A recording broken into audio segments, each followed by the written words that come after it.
7th committee council meeting. And with that, Mr. Swope, if you would please call the roll. Certainly. Councilmember Brown. Present. Councilmember Garza. Here. Councilmember Hussein. Here. Councilmember Jackson. Present. Councilmember Cost. Here. Councilmember Spatafor. Councilmember Spitzley. Here. Councilmember Wood. Here. There are 7 members present at quorum. Councilmember Spatafor is absent, and we are to the meditation and pledge of allegiance. Is there anyone at this point that the council would like us to remember? Seeing none, if we could please rise.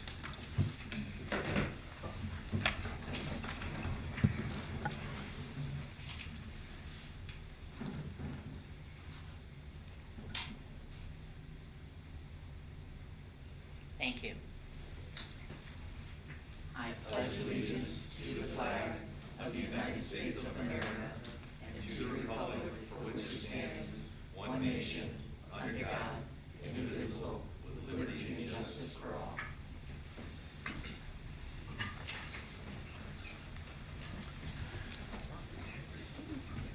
We do not have the November 13th proceedings tonight, so we are to special ceremonies and presentations. We have a tribute in recognition of Council Member Patricia Spitzley.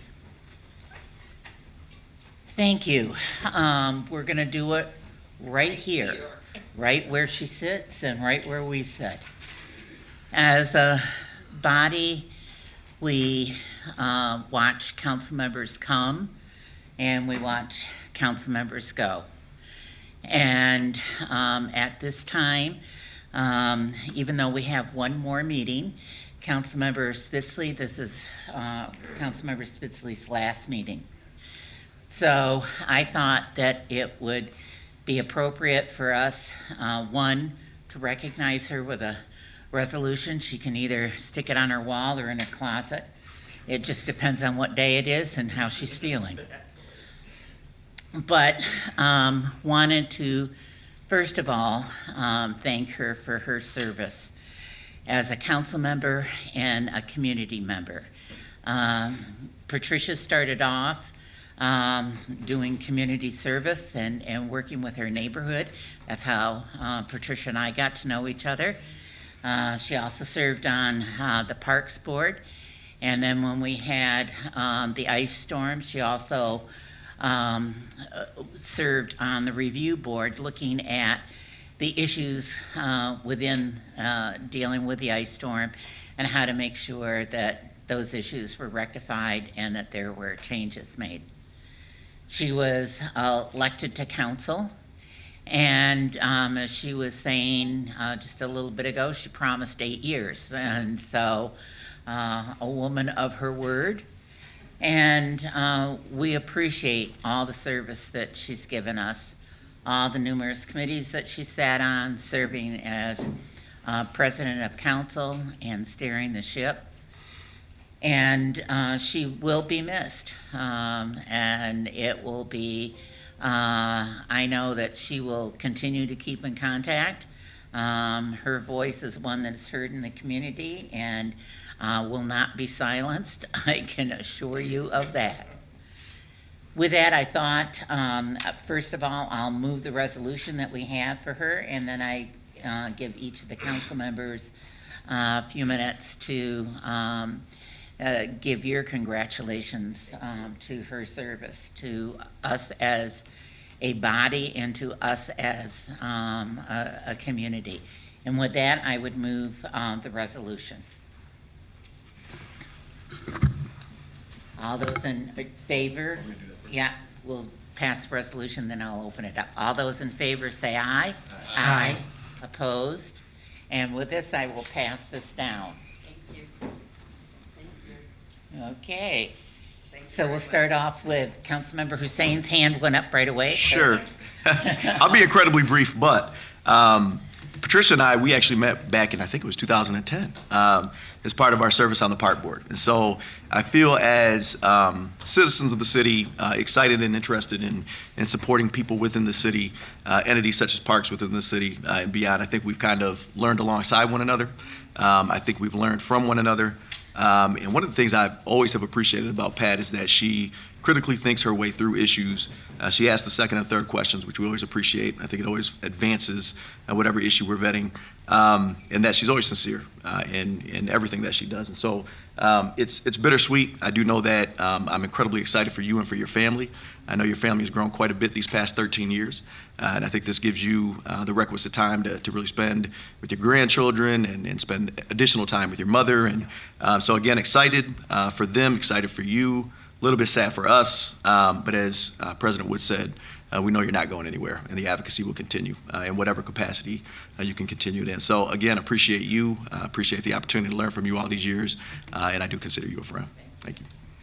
There are other council members that would like to make a comment. Vice President Garza. Thank you, Council President. I will be brief. So, You didn't think he was brief? I'll be my way of being brief. But it's been an honor serving with you, Patricia. I've learned a lot from you. I really appreciate you being here. I appreciate you instilling what you have in your family. You got a son that's a firefighter for the city of Lansing as well. And I'm really proud I've got to meet him and your beautiful grandson. But it is going to be a miss not having you up here, and hopefully you'll still be in the community so we can reach out to you when we need to. Thank you. Councilmember Jackson. Thank you, Pat. You're a good friend, honorable councilwoman, and you always lead with your head and your heart. And I always appreciate that. You know, we don't always agree, even though I think for the most part, you know, we did on a lot of things. But I always know that, you know, you do it for the right reasons, and it just shows how you're getting pulled from all directions. And you really, I just want to say thank you for all your service. I'll miss you. Thank you. But we're still close, and Yeah. we're in touch. All right, thanks. We got Councilmember Cost and Councilmember Brown. So, Carol Wood, oh wait, wrong speech. Oh, you're so. Patricia, I can't thank you enough. When I got elected last year, yes, that was first time. Yeah, it's just, yeah, I know. You were the first one to walk down into that well, grab my hands, congratulate me. Did I warn you? No, you didn't give me the warning that I needed, and I appreciated that. It meant a lot No to warning. me. Yeah, no warning. You know, I appreciated that. I appreciated, and I've told you how I feel personally through messages. I got my thank yous in early, and you know, it's just going to be different without you. I keep trying to envision, and we're all going to move forward, but trying to envision this body without you here. And it's going to be hard because I'm really not going to know how to gauge the BS when I don't have the eyes to, you know, the look, So I'm going to have to start practicing because I'm going to have to be that guy. But from the bottom of my heart, thank you. Thank you. Yeah. Councilmember Brown. We've had some good times. Yes. You know, the one thing, I met you a long time ago, and I never forgot the moment that I met you. Your smile just lit up my world, and you spoke life into me. You said, you can be engaged in the community, you matter, you mean something, your voice should be heard too. And that was where my journey continued to evolve, to sitting next to you so humbly, learning so much, and being able to really have someone that, you know, you can count on to give it to you straight, teach you the ropes, and let me become my own person. And so I'm very humble. I'm gonna miss you. I know you're gonna be on with me, but yeah, and still, but thank you. My pleasure. Thank you. Thank you. Thank you. And before I turn it over to the mayor, I want to thank you for our friendship. It is difficult to serve sometimes in a position like this and still remain friends as things move through. But one of the things is that after we have made our votes, and we've been able to walk forward and to continue. And that friendship means and will continue to mean a great deal to me and has enlightened my life. So I want to thank you for that. Thank you very much. Thank you for that. That means the world. Thank you. Mayor Shore. Well, thank you for letting me participate. I've known Patricia a long time, work and council, and when I was in the House and when I was in the County Commission. I want to thank you for all your service. You've been a tremendous friend. You've been a tremendous public servant. We ran against each other, and the one thing that I remember most, the one thing I remember most was we had a debate, and afterwards you came over and you gave me a big hug, and you said, we're still good friends, and we are. I've never really had someone that I can talk to, disagree with, agree with, but I love your passion, and I'll tell you, your mom raised you right. So thank you for your service. You're not dying, so you're not going anywhere, thank God. But thank you for your service to the city of Lansing. You've made a tremendous difference, and that's really all we can ask, so we appreciate you. Thank you. Thank you very much. Thank you, everybody. Yes, you may say a few words, and then we're Thank going you. to let Pat say a few things. I want to add in that you have been a tremendous public servant for the city of Lansing, and I really appreciate what you have done, your thoughtfulness, your intelligent questions. Every time I say, "Oh, what's she going to ask?" and it's always it's always something meaningful, and I appreciate that. I know you stepped in as president when you didn't really want to at the time, if I remember correctly, but you led this body well, and I appreciate your service, and we will miss you. And maybe I'll see you at our hairdresser. Oh, yeah. And Ed Brown. Yeah. Well, I am going to be brief, council members, but so I wrote it down because I wanted to make sure. So first, I want to thank the citizens of this great city. You know, for me, every time I came up here, I was in awe that I was actually sitting here. And I want you to know that not a minute went by during my time here that I did not recognize the trust you put into me and the tremendous responsibility that I had. While, you know, we all may not have agreed on everything, and I adhered from the Meyer to the 1910 to the Great Giant or wherever I was, or somebody would come up to me.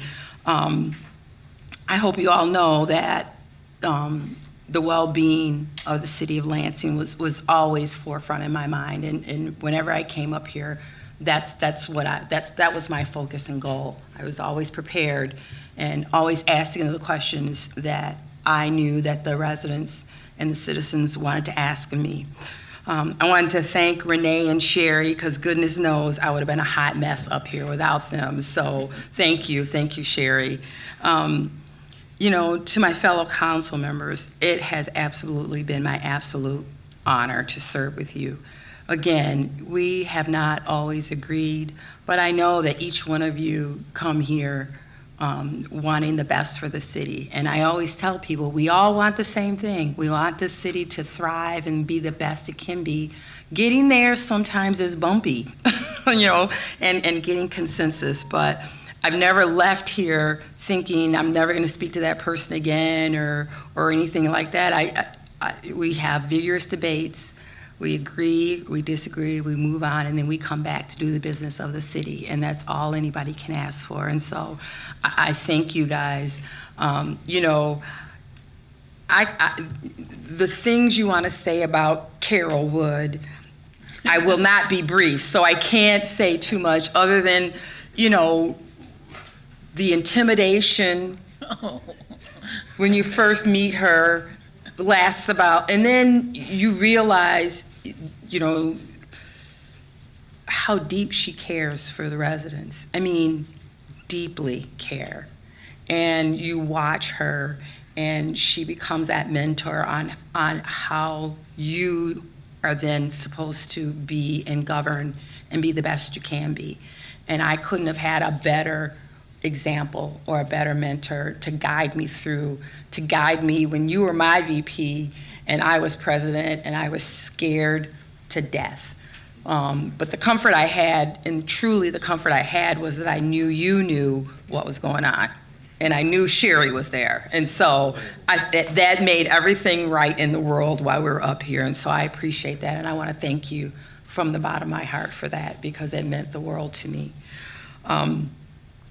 I want to send a quick note to the council members that have just been elected. I pray and hope that you never get over the awe of sitting up here.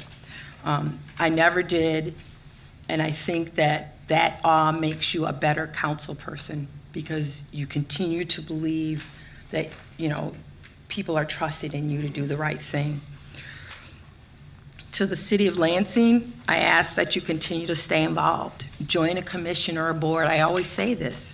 This is your city, and it's your responsibility to make sure it works for you. Vote, vote, vote. This is the only way that you can affect change. Get on a board, make your thoughts be known. Finally, I thank the rank and file city employees. This city is run on your dedication and hard work. You're the best employees ever. So I will end it here, because there's still work to be done tonight. But thank you. Thank you very much. Thank you. Thank you very much. Thanks. Thank you. Thank you.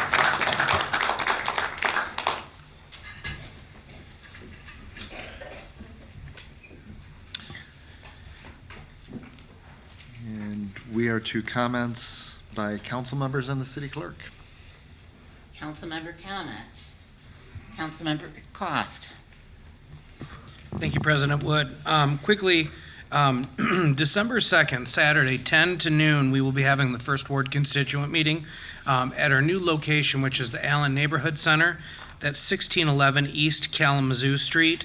There will be a presentation by ANC and the services that they have there, as well as Andy Fedowa from zoning to discuss a few things city-related. There will be donuts and refreshments served, the good orange juice. So I hope to see you all there, and thank you. Thank you. Is there other councilmember comments? Councilmember Spitzley. Thank you, Madam President. I also, and I apologize, want to thank you, Mayor. And I have known you for a long time. And we did run together, and it was important to me that we ran a clean campaign.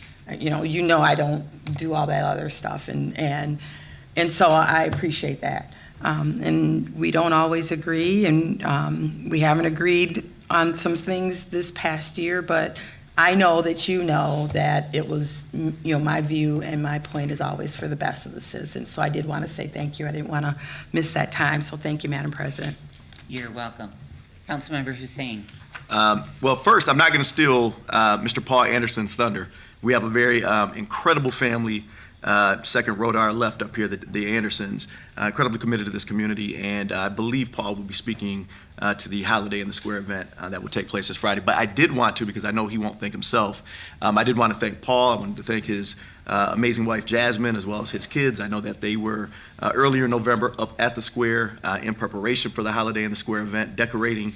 And then as recently as this past weekend, we also had Mr. Jason Wilkes and Angela Hussein, who were up at the town square decorating in the cold and in the snow. So I wanted to thank them, and then pay attention to Paul's announcement, because I think it's going to be an incredible event on Friday. Beyond that, and this is really a question for the city attorney's office, we, after the mass shooting at the Logan Square this past summer, we entered into a settlement agreement. I thought it was ill-advised, but we did. Entered into a settlement agreement. There were a number of provisions baked within that settlement agreement, some of those pertaining to the fact that they would make sure that they sat down with each one of their tenants. They would vet the activities of each one of those businesses and ensure that there were no illicit activities taking place.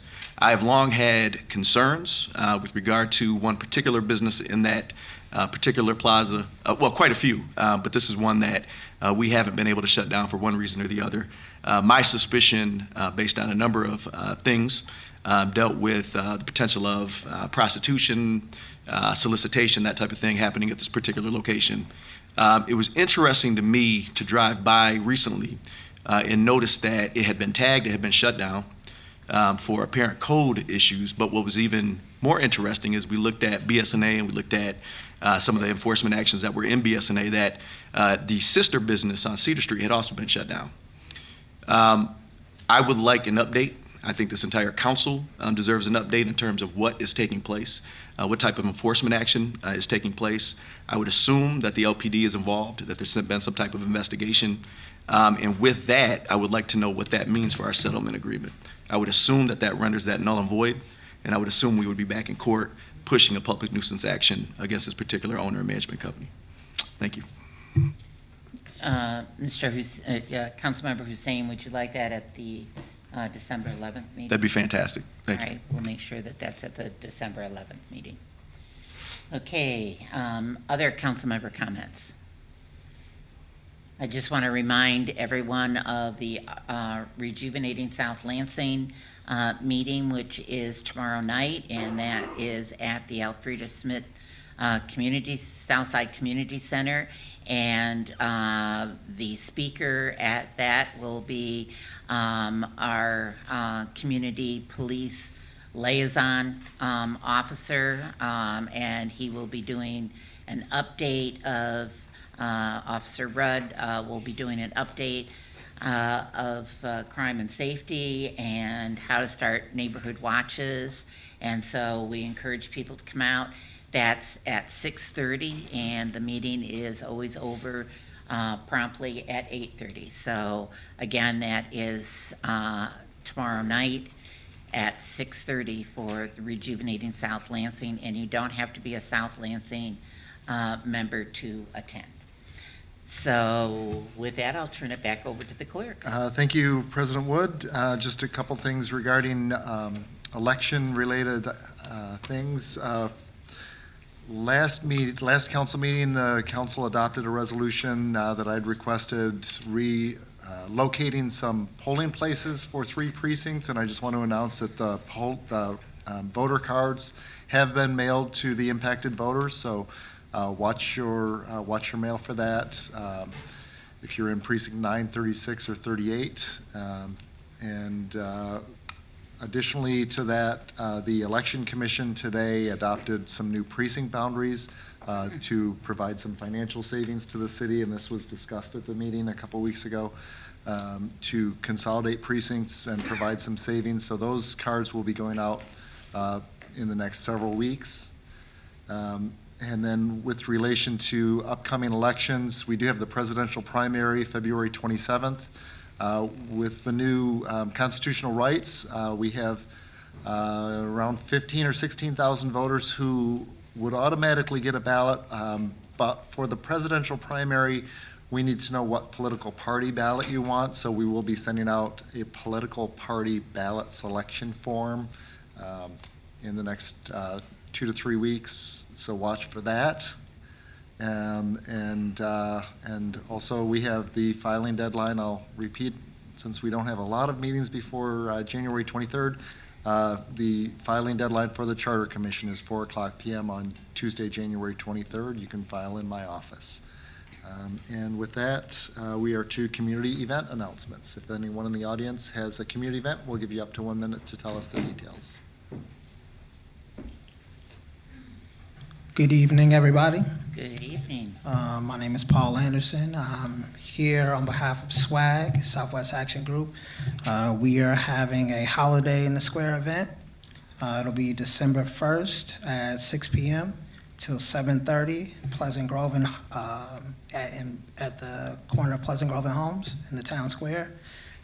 We'll have tree lighting, we'll have Santa, we'll have some caroling, we'll have swag bags for the kids. We'll have pictures with Santa, and we'll do some s'mores and some other things, some other good activities. And we also have a swag meeting December 5th, Tuesday, December 5th at 2101 West Holmes Road. And we just want to encourage folks to come out, and doesn't really matter what side of town you're on, but we would love to have you. Councilman Spitzley, thank you for your service. Madam President, thank you for your service. And Adam, Thank you for your kind words. I really appreciate that. Thank you. Thank you. Councilmember Hussein. Sorry, and I was a little bit out of order. I also just wanted to make sure, Paul, that we thanked Joshua Moore. I forgot all about Josh. Josh was also there the first time decorating with the Andersons, so we certainly appreciate his efforts. Thank you. Thank you. Okay, more community events. Hi, we're having another meeting for A Place for Us Coalition tomorrow at 7 p.m. at the Fledge, which is at 1300 Eureka.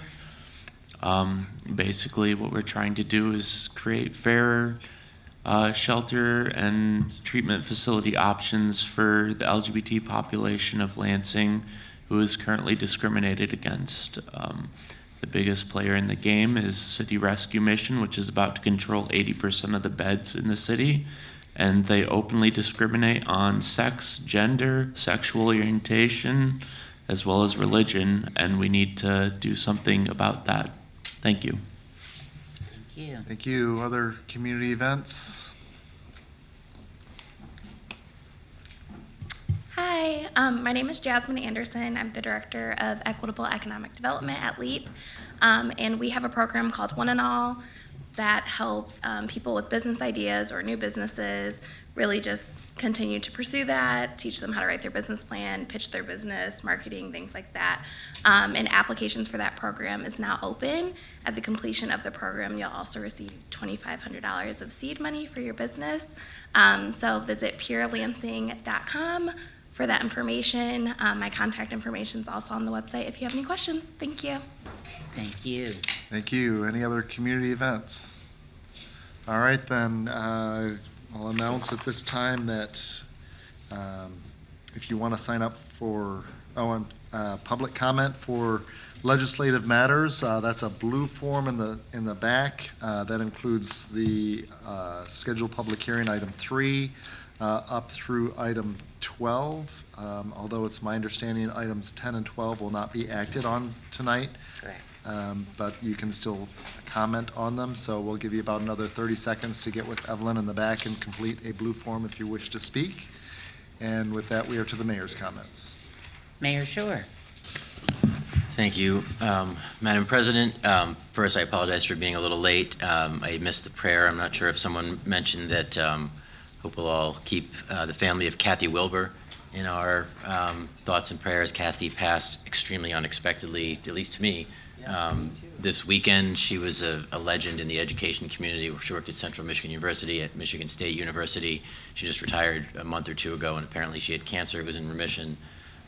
So I was shocked. So anyone who knew her knows what a wonderful person she was. So I hope we'll all keep her family in thoughts and prayers. I want to congratulate everyone who was part of Silver Bells, another wonderful Silver Bells. Heard nothing but positive about that. I know many of you were there. The drones were great, the floats were great, the fireworks were great, so thank you for everyone involved with that. I want to congratulate the Lonzo family who have opened Comfort Zone.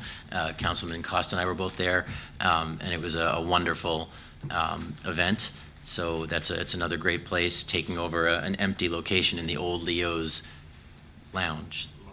Outpost, thank you, the old Leo's Outpost, right on Pennsylvania, on this, right by the highway. Congratulations to all the folks with Community Connect. We gave out a lot of coats and gloves and hats and jackets and food, and that was wonderful at CATA. Thanks to the Churchill Downs Neighborhood Association. We had a great conversation. Great job by all the Lansing Save folks, as we did another great event for our Lansing youth. Congratulations to Jackie Wade Day, who is now 80 years old and had a great party. And I brought information. I know there are questions about the warming center. We put out a press release this morning saying that it was previously only going to be for families, but we heard a lot of comment and we heard a lot of concern that individuals were being left out. So that has been adjusted, and now it will be individuals that will be able to come to the warming center. The hours are 9 p.m. to 7 a.m. The rest is basically the same as far as I can tell. We're just changing the focus to be on individuals, as that seems to be a great need, and again, it's a warming center. So if there are any questions from this council, please email them to to Kim Coleman and Mark Lawrence, and we'll get you whatever answers you need. And again, we're listening and trying to do the best for the community, and I think Kim's done a lot of work on this. It'll probably start a week from today, is I believe the expectation that was in the release. Yep, a week from today. So December 4th through April 30th. And I think that's all I've got. That's all I've got. Councilmember Spitzley. Thank you, Madam President. So I'm looking at the release, and thank you for that information. So it says HRCS department has alternative short-term plans for families Correct. with children who are facing, do you know what that is? Right now, we mostly hotel them Okay. because you can't have kids and families together in shelters. So they're mostly hoteled. The original idea was to put them together at Let's, but again, we're altering the plan, so they'll probably continue to hotel them until there's somewhere that families can go. Okay. Thank you. Are there other questions? My only question, Mr. Mayor, would be, does this have anything to do with the sprinkling system? Is that why families can't be there, or is there, Yep. because we had heard down here 2 weeks ago the extreme need for families, even though we did bring up the issue of trying to make sure that this was inclusive. Yep. And that, but we did hear those comments. Partially. So with the sprinkler system, we don't have the an appropriate sprinkler system for people to be able to sleep. So it's a warming center. It's somewhere they can come when it's extremely cold, and they can come in out of the cold, but people aren't going to be able to, it's not a shelter. So people can't sleep there. We're certainly interested in upgrading the sprinkler system and evaluating that for later this year, early next year, whenever we have the money to do that. But as it stands now, we thought at one point we could have kids in cots and things, but we're not really comfortable with that with the building codes, and it's kind of an iffy situation. So we looked at that, and we looked at the need for individuals, and Kim, who's making the evaluations, working with the providers. This is the need, and we'll continue to hotel bigger families and continue to work on that as well. I know I didn't personally read the RFP that went out. Does this have any effect on the way it was bid as to whether it would need to be rebid? No, we don't believe so. The RFP just talked about a warming center and assisting folks, and when we decided to make the change, the contact was made with the winning bidder, and they said they can, it's what they do. So they can do it, whether it's families or whether it's individuals. They have the services that'll be needed. And my last question is, I know when Ms. Coleman was down here, we asked to see the contract, and it's my understanding from our office manager, there still is not a contract. That I don't know. I can ask Kim if we have a finalized contract. The last we had heard from the city attorney's office, there was not a finalized contract. I will find out. I thought there was, but it's possible we're changing it now because it's individuals. But again, they can do the service, so we can get the contract to you as soon as we've got it. It's public. If we could see that. Yeah. Thank you. Councilmember Brown. Thank you, President Wood. Mr. Mayor, so what you've indicated is not a shelter, it's a warming center, and there will be individuals and children that will be allowed to come get warm? It's mostly going to be individuals because families will more likely be hoteled. Okay. But it's not to say that we would turn away anyone that is a youth. But if it's a family, we would likely do our best to hotel them. But if there are no rooms available or whatever, it's something that we can have people there. But again, they can't be on the ground sleeping, and we have to go by the regulations. Right, so that was my question, is what is the protocol or procedure that you all are putting in place if you have hundreds of people there? Whatever's allowed under the law. Again, I don't have the code in front of me, but whatever's allowed under the building code, people come in and they get warm, they sit at the table, they get food, they can take a shower. I'm saying if individuals are falling asleep. I don't know. We have to figure out that's a good question for the provider on how they handle that. I mean, I guess if you fall asleep at a table, you're okay, but you can't be lying down these are the rules according to the building code, so they'll have to comply. So are we able to see what those protocols are so we don't have problems? We can provide you with the building code. I mean, we're just gonna follow the building code. So yeah, we can do that. So, for example, if the building code says someone can't be, like if they're sitting at a table and they fall asleep, that's in the building code? No, I don't think so. I think it's just you can't have, my limited understanding, because I am not a building code expert, is that you can't have cots and you can't have beds and things like that. So we can't have cots and we can't have beds, and we won't have cots and we won't have beds. But if someone is sleeping, are they going to be, what I is the think that- protocol of the provider? I don't think the building code says you have to stay awake. I just think it has to do with what's in the facility. So they can take showers, they can be tables and chairs and things. But we can get you the building code. I don't know it offhand. Okay, does the provider have a protocol or a policy that they have in place? Because that's been concern for some of the constituents as far as. Yeah, they're gonna follow the policy. building. They're just not gonna put cots in. They're not gonna put beds in. In terms of if someone goes to sleep on the floor, I think they're allowed to do that. But again, I'm not a building code expert. I know the outreach center on the north side, off of Larch, I think they have spaces where people can lay down. So I don't know the answer to that offhand. We can get you that information, but That would be wonderful. And then if you are housing families, and you're saying in hoteling, what budget is that coming out of? Is it coming out of a few $100,000 that we allocated, or is it coming out of the $800,000? no, that's the Or is 500,000 it's the 500,000 that you all allocated at the last budget amendment. The 800,000 will go towards the warming center. That's what the law said in the state law. Okay, thank you. You bet. Councilmember Spitzley, and then I have Councilmember Goff. So is the Detroit Mission, I don't know the full name, I don't remember the full name, are they still going to be the provider?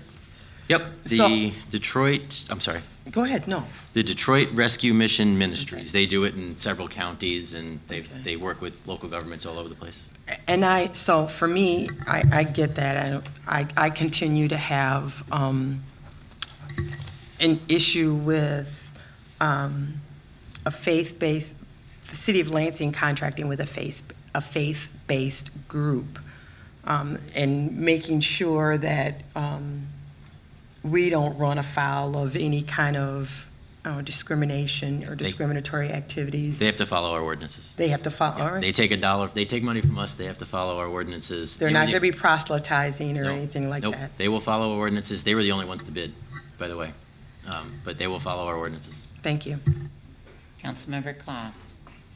On the, excuse me, Mr. Mayor, on the hoteling, Yes. who's going to be doing that? Do you know? Whoever's doing it now, I know there are 3 or 4 that are doing it now, and I don't know the names offhand. We can get them to you. I don't know that offhand. Do you know if they're going to have someone right there at the warming center to take those families to hoteling? I do know we're going to have transportation. Okay. I can find out if they're going to have, like if someone shows up and it's a family, how do they get them there? I don't know that. I can ask that question. The concern is because, Thanksgiving, I had an incredibly hard time getting elderly woman that was sleeping in her car, her disabled daughter, and dog shelter, to which I learned that Director Coleman has instructed folks to not take council members' recommendations when we call for hoteling, and that it, quote, quite irritates her. So if we could get some clarification on that, because I send a lot of people that need, these are personal people to me. Yep. I mean, they're people that live in this city. So I'm not sure why she doesn't want us sending recommendations forward for folks, or. That's not wholly accurate. She and I talked about that today. That's not wholly accurate. I told her that we agreed that we can't have people jumping the line, but if you've got someone, we absolutely should get them in. You guys are ears to the ground just like anybody else, but sometimes more so, a lot of times more so. So if you have any questions, any people that need help, you should get it to us, and they will absolutely get into the queue to get housed. It's not like they're going to get turned away because they come from a council member. I can't, if we've got people that are going in, we can't have them jump the line just because a council member asks, but they'll absolutely get the service. Well, they need. I think the way that they're doing it right now, if I'm correct, is police or fire are the ones that have to suggest it. That I don't know. Well, that was what I had to go through on Thursday to get someone into shelter. So you're telling me, though, that they will no longer do that. So I can continue to call and get those services provided. Yeah, usually, I know we get them through 311, we get them through police and fire when they find them, when they find folks at night. We get them through Path Team. If Path Team identifies folks that need housing and are willing to go, Path Team will get folks into shelters. Absolutely. If you come up with someone that needs sheltering or housing or hoteling, again, and I don't think you're asking to jump the line, you're asking to get folks help. I'm making referrals for Agreed. people Yeah, that are that's on the exactly it. streets. That's exactly what that's what Kim and I talked about, that when you all bring us folks there, they're being referred in the same way anybody else would refer them. Well, thank you So, for clarifying that. Yes, yep, she and I talked about that today. Thank you. You bet. Councilmember Jackson. Just wanted to put my thoughts on here since it's such an important topic. A little bit underwhelmed in that the $800,000 for, I think it was for a shelter, turned out to be a warming center at Let's, where we know, and I honestly don't think you guys thought about it, but the sprinklers were a factor, and that's why it's no longer a shelter, because it can't be a shelter unless you have sprinklers. But yet, we're still stuck on Let's, which we already know has programming.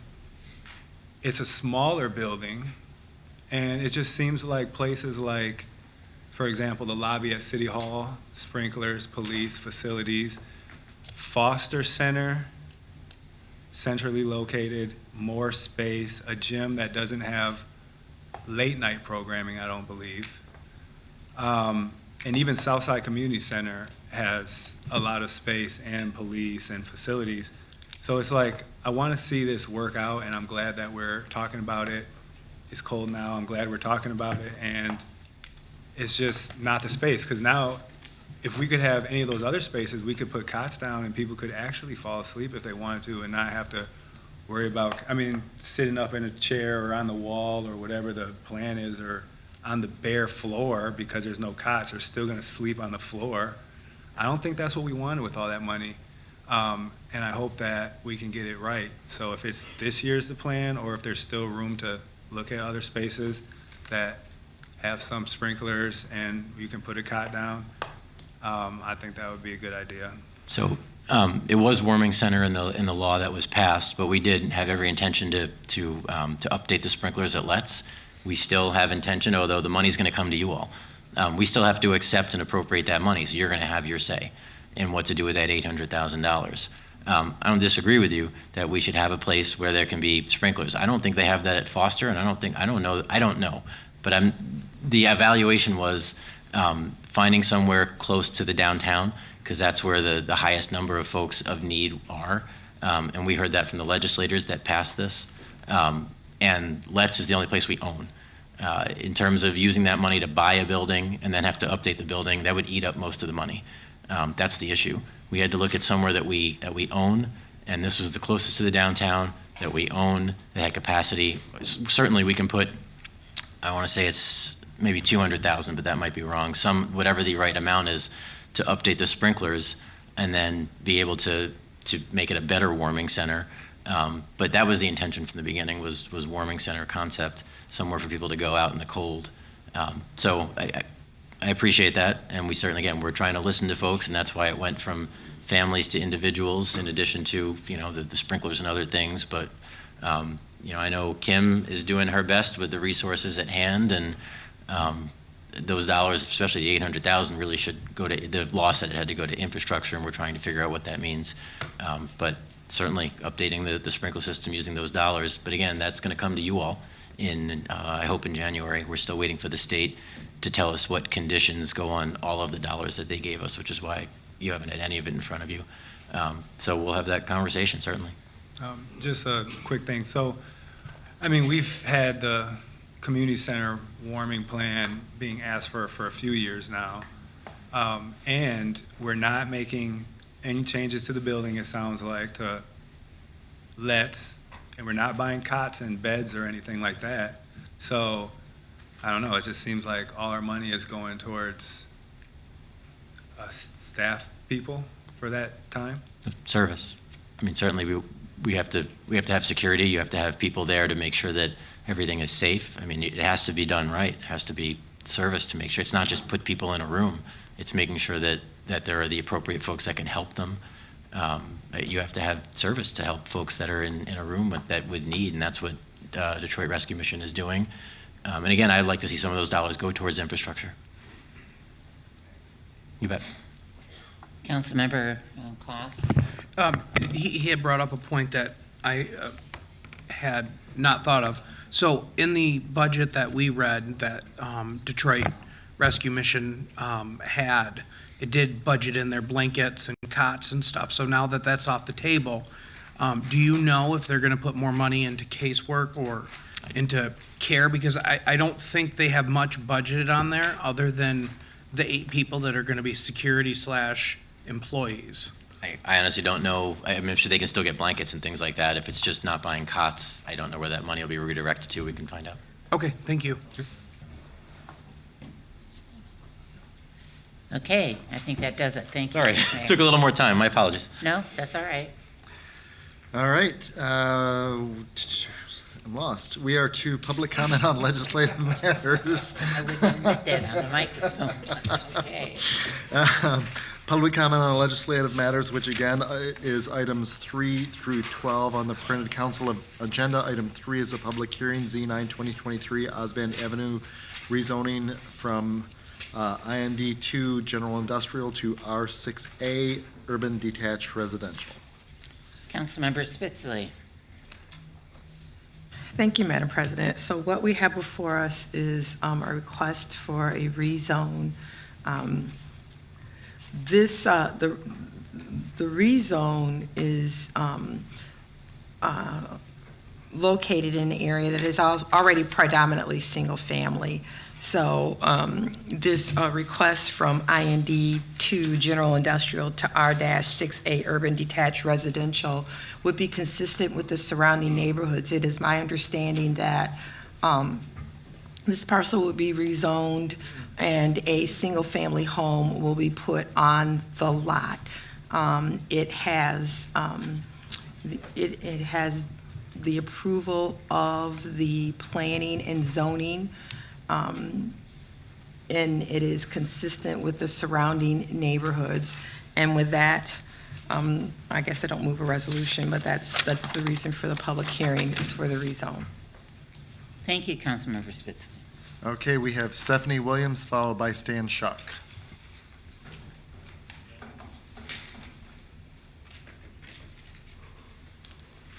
Hello, my name is Stephanie Williams.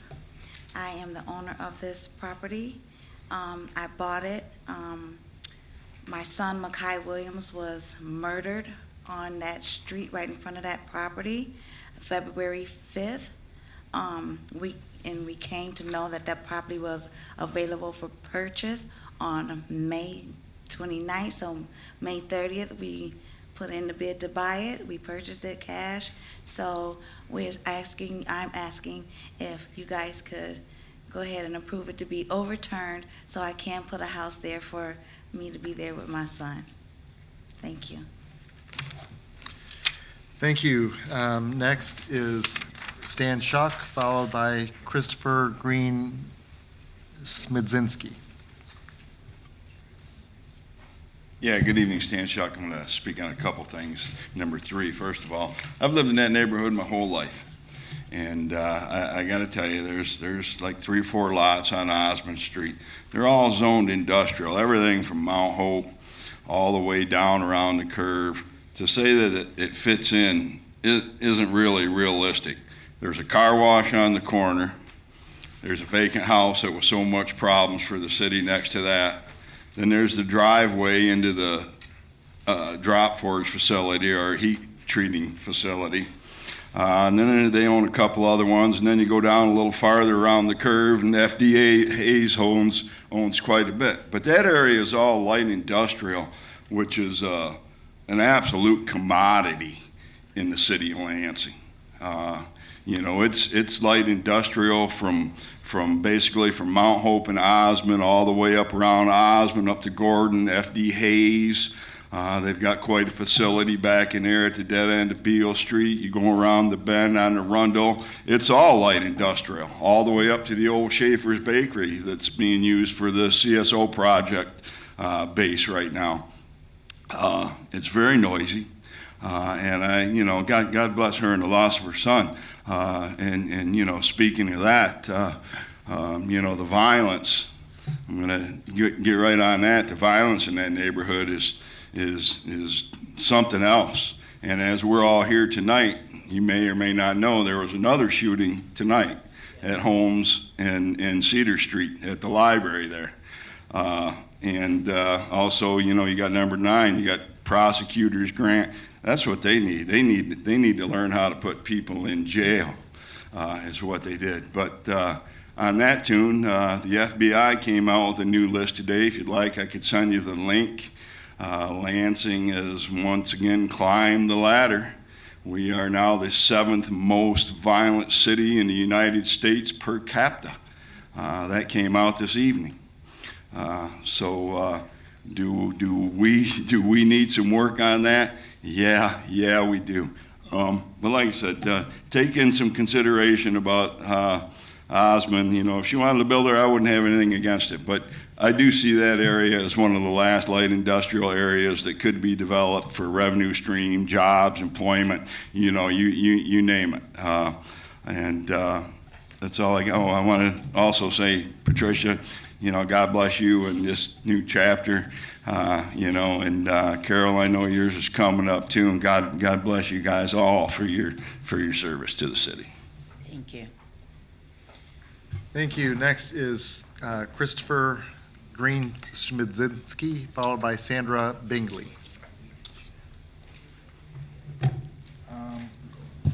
Hi, Green Smachinsky. Thank you. It's a valiant attempt, esteemed council and president.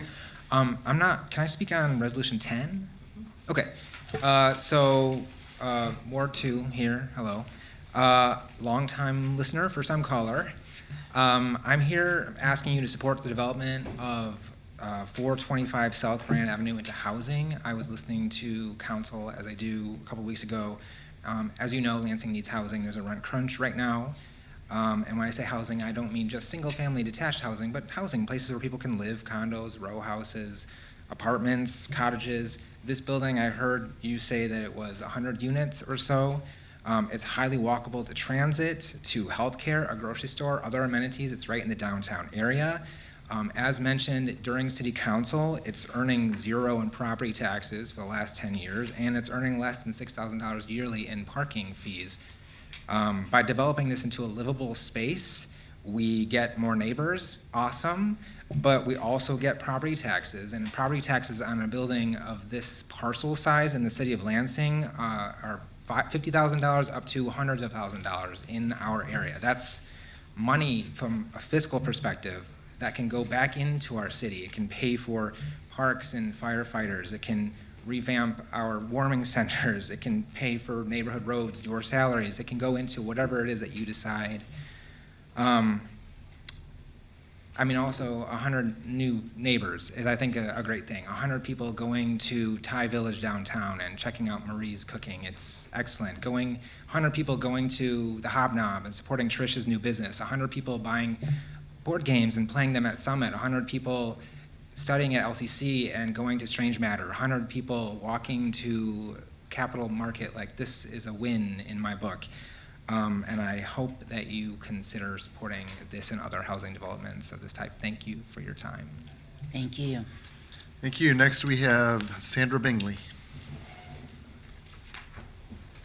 And council members, you do have the information that was passed out earlier.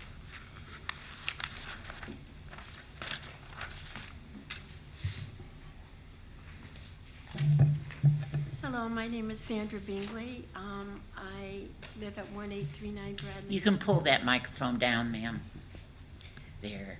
Sandra Bingley. I live at 1839 Bradley Avenue in Lansing. This is in reference to a citation I had for a compost pile that was behind my house on my property. It's been an ongoing one for me since April. I've been denied, and I'm not sure I'm coming across right, so I'm asking permission for my son that does live with me to speak for me and explain my situation again. Go ahead. Okay.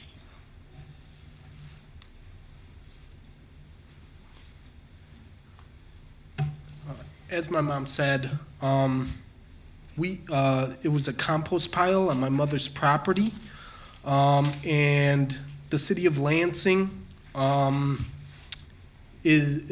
compost piles are legal in the city of Lansing, and as a matter of fact, they are encouraged, and we shouldn't even be here today because of this.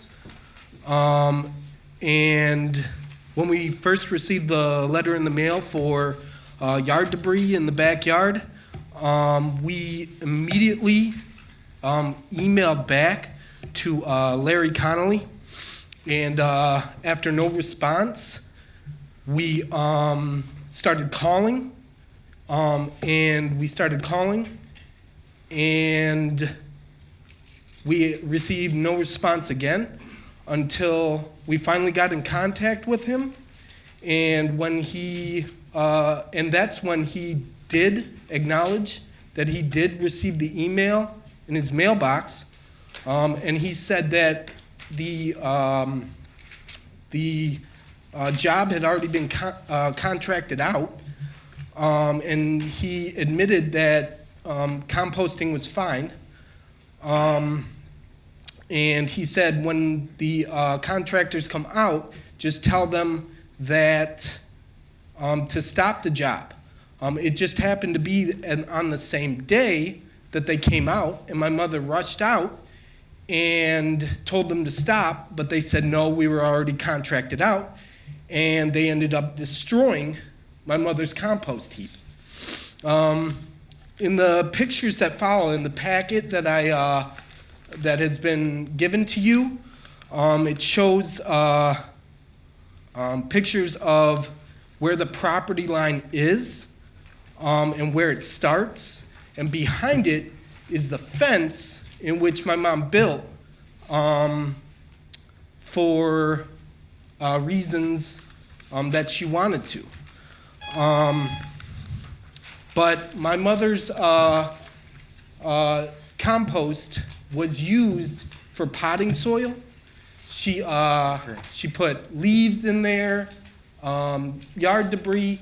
She collected items from inside the house and put it into the compost heap. Thank you. This was good dirt. It was quality dirt. You couldn't get better dirt at Lowe's and at Home Depot. Thank you, She used it for potting soil. Thank you. Your time. Yep, thank you very It much. was quality dirt, and this. Thank you. Your time is up. Thank you. Thank you.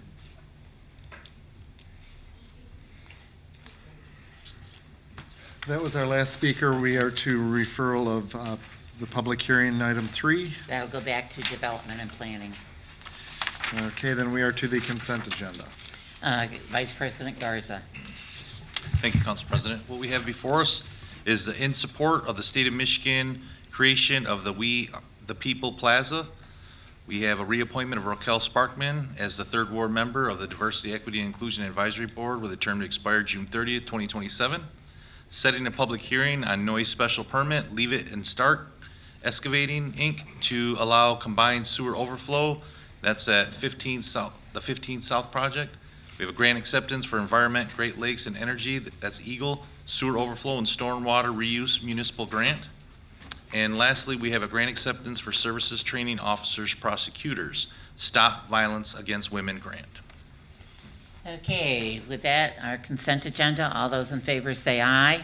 Aye. Opposed? Passes unanimously. Then we are to item 11 on resolutions for action, the claim appeal. Councilmember Hussein. Sure. So this is a resolution for claim number 1991. The claimant in this case is Sandra Bingley, who we heard from earlier, along with her son, for $1,135 in trash fees for the property at 1839 Bradley Avenue. With regards to our code officer notes, this property was cited for a trash violation on April 25th of 2023, with a compliance due date of May 2nd, 2023. The property was rechecked the subsequent day, May 3rd, 2023, and as noted in the photos, the violations were still present. It was then submitted to the contractor for abatement. The contractor did not arrive until May 23rd, almost a month after the initial violation was written. In any event, again, the violation was still there, so it was in fact abated. Claims Review Committee, this is under that $5,000 threshold. Claims Review Committee did review this. They did deny in full. We took a look at it in city operations based on our code officer, Walter Allen's testimony, along with the evidence that was in the packet. And some of the testimony from our Claims Review Committee. We also denied it. We did not have the claim at that particular meeting. There was some discussion about composting and the fact that the City of Lansing, we do allow for grass cycling, we do allow for mulching, things of that nature. But it was discussed that this did not necessarily meet the conditions of or the regulations for composting. But again, because of our process being followed with fidelity, we did in fact deny, and the resolution in front of you is urging this body to deny. So with that being said, I would move the resolution to deny in full. I have a motion on the resolution. Are there any questions? Councilmember Spitzley. Thank you, Madam President. Have we entered into a contract with these people? Who does our compost? Is that the same people who do the trash? This is a private resident that was wanting to compost on No. their property. Who, like? Yeah, so this was Eric's that Okay. actually went out. Have we abated. signed, Yes. have we, because I know that the last time we talked, the contract had not been signed. Has their contract been signed renewing, our contract renewal for Eric's? I don't have the answer to that. I think the question is, at the time of abatement, did they have? At the time that they good did this, contract, was the contract signed? Did we have a valid contract with them? I don't have Okay. an answer to that. All right. Thank you. Of abatement? Sorry. May 23rd. That's when they cleared it, right? Yes. Okay, thank you. But he's not saying that was the date the contract was signed. That was the date we took. Okay. Yeah, it was submitted May 3rd, and the abatement actually took place May 23rd. Are you looking in the?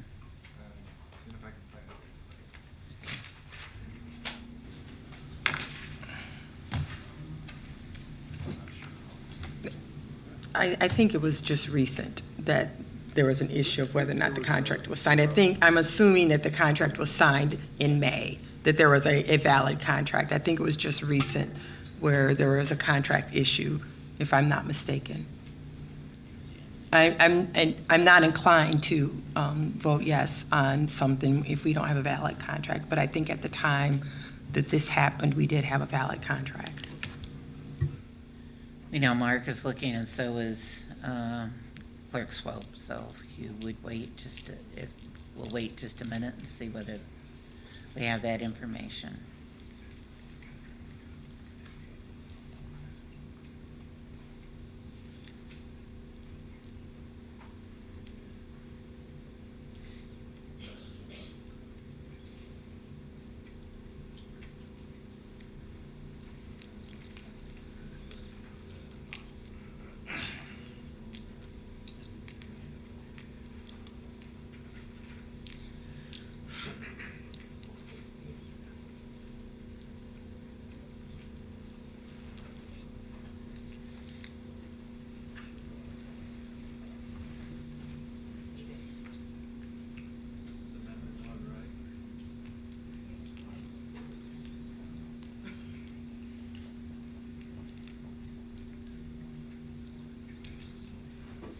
That's fine.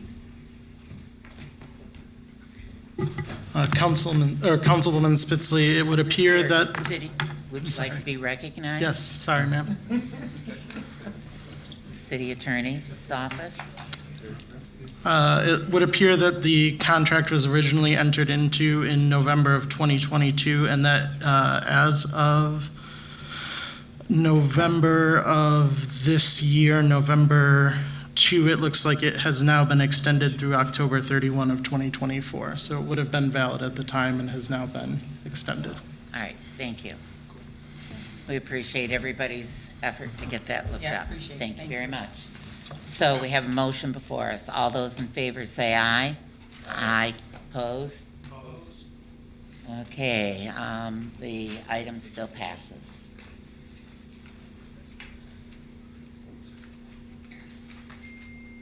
Okay, we are to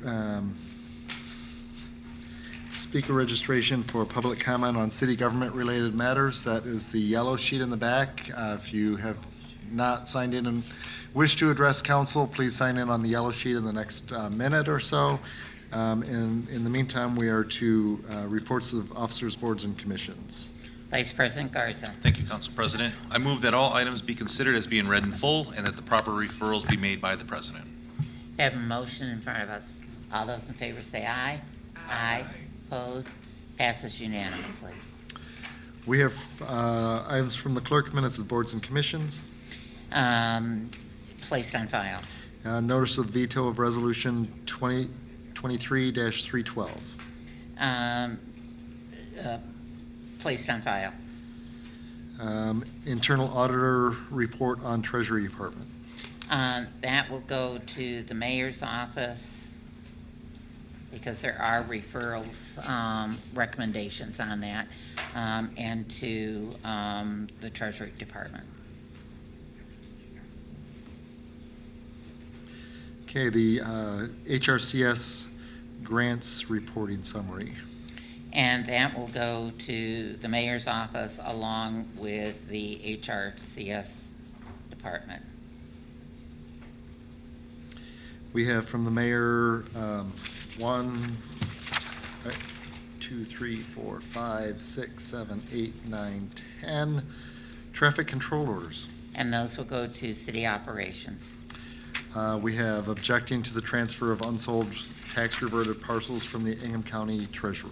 And that will go to development and planning. Grant acceptance, DWI sobriety court grant. And that will go to Ways and Means and Internal Auditor. 2 items relative to Z10 2023 rezoning 512 East Miller Road. That will go to development and planning. There is an error in the resolution that I believe has been corrected at this point. So we'll make sure that that corrected resolution is also included. So those are development and planning. Okay. We have 2 items relative to a neighborhood enterprise zone district number 25, the Wheel District. That's also development and planning. And the issuance of sewage disposal system revenue bonds for the CSO program. And that will go to Committee of the Whole and Internal Auditor. And communications and petitions, we have a communication from Candy Rice regarding warming centers. That will go that went to Committee of the Whole and is placed on file. And we have 2 affidavits of disclosure from Tyrese McClinton of the Lansing Police Department and Jacqueline Dublin of the Lansing Police Department. And those will go to the Ethics Board. And we are to motion of excused absence. Vice President Garza. Thank you, Council President. I make a motion to excuse Councilman Spatafor. A motion to excuse Councilmember Spatafor. All those in favor say aye. Aye. Opposed? We are to remarks by council members. Are there any council members' remarks? Seeing none. Remarks by the mayor. Mayor Shore? All right. All right, then we are to public comment on city government-related matters. We have Luna Brown, followed by Nicholas Zandy.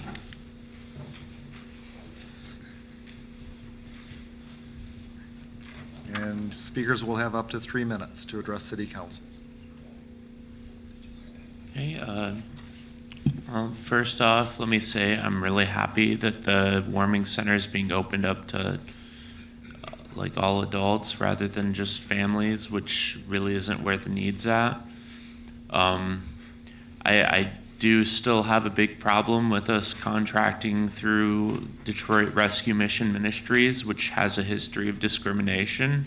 I know they'll have to follow our ordinances, but just because they're not doing anything publicly on record doesn't mean it's not going to affect the treatment that people get while they're staying in these centers, knowing that the organization itself has a long history of discrimination against LGBT people.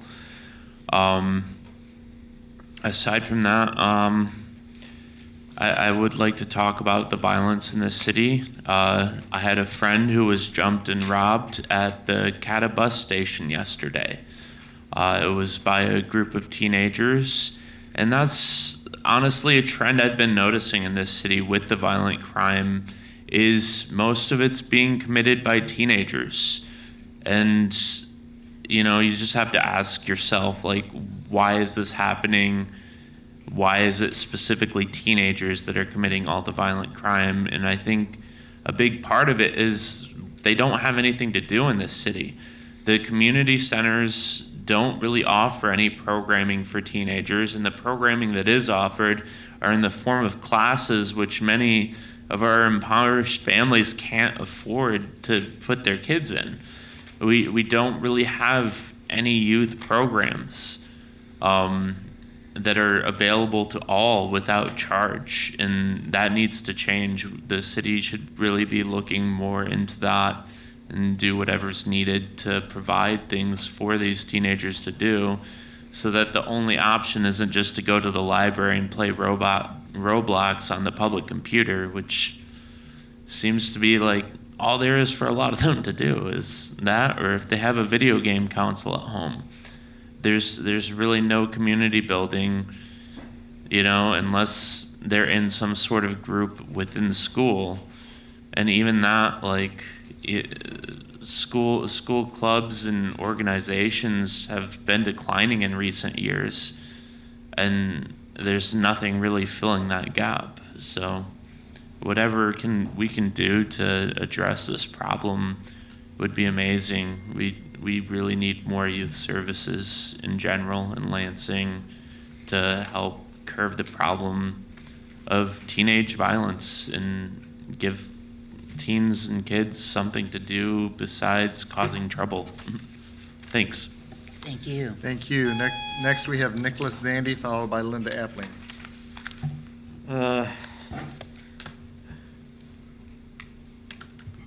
Okay, so one of the so I'm here to speak about the Charter Commission and why exactly I am running. So I filed around the same day Jody Washington did, probably after she did, but it's neither here nor there, whenever I did. But anyways, the reason I decided to run was because I actually voted for the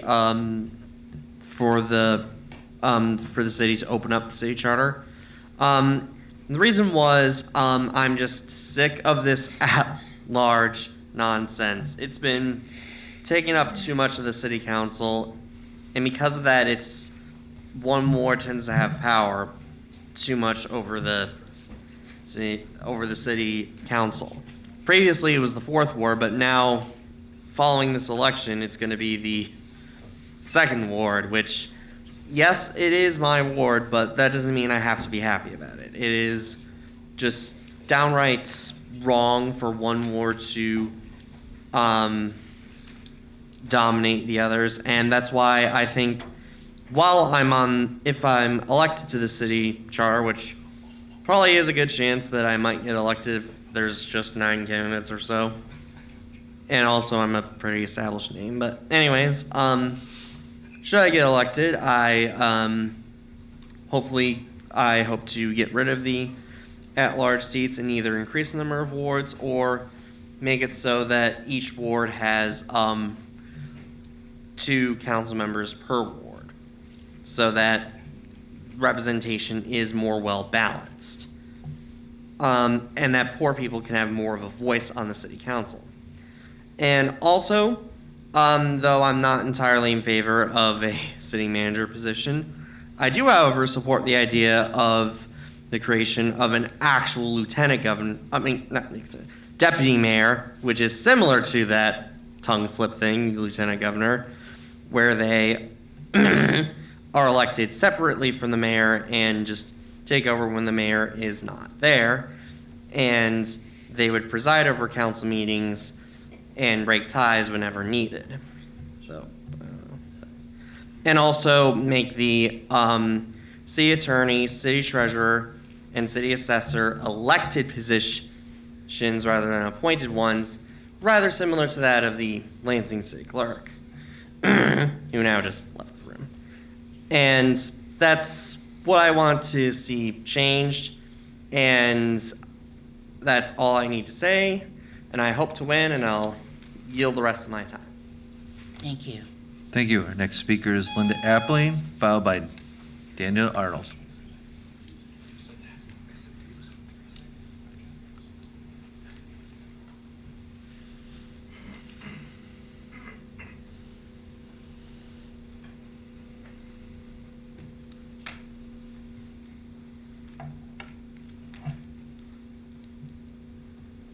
Hello, can you hear me here? Hello, my name is Linda Appling, and I live in the city of Lansing. Today I'd like to discuss with you the warming issue. I am not happy with the way that this has fallen. Basically, after reviewing the information on the city website, it appears that we are limiting warming centers to lets.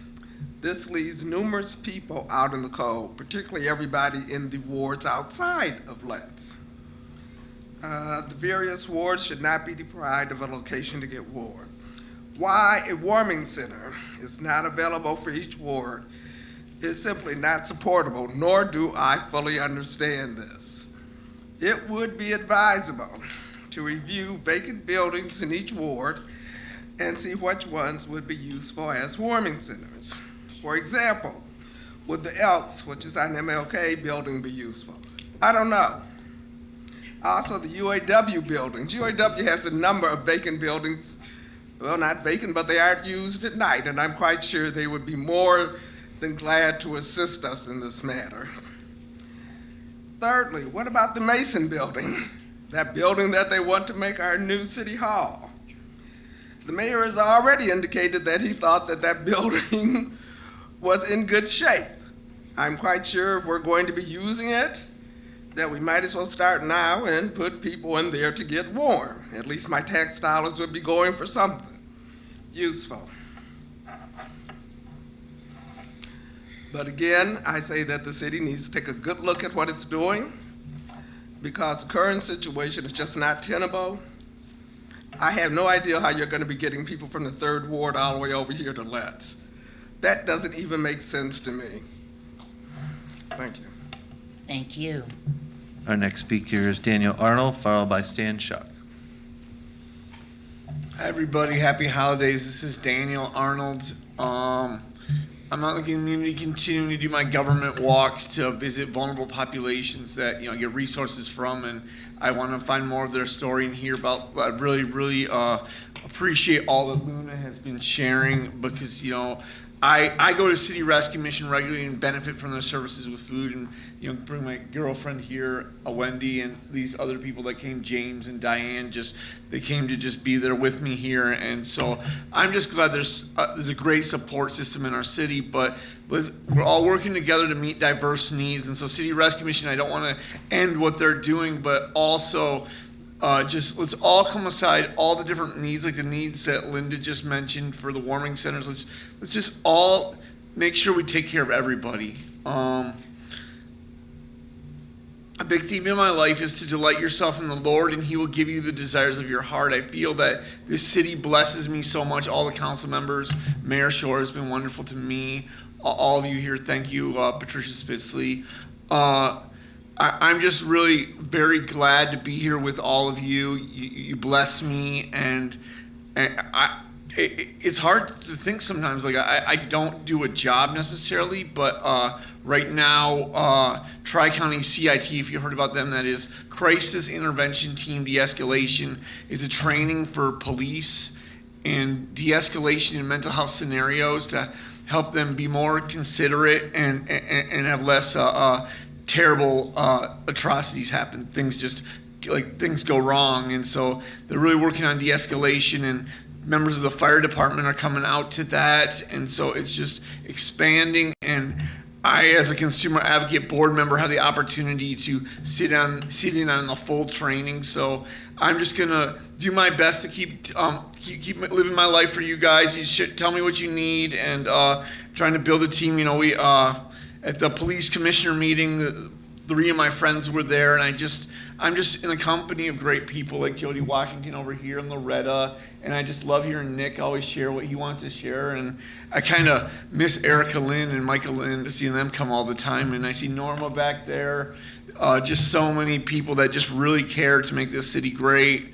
And I'm also thankful to Brian Jackson there for he's just always coming through with he cares. I don't always agree with him on everything, but he really just puts his point of view. He's not afraid to come forth and say, this is what I think needs to be said.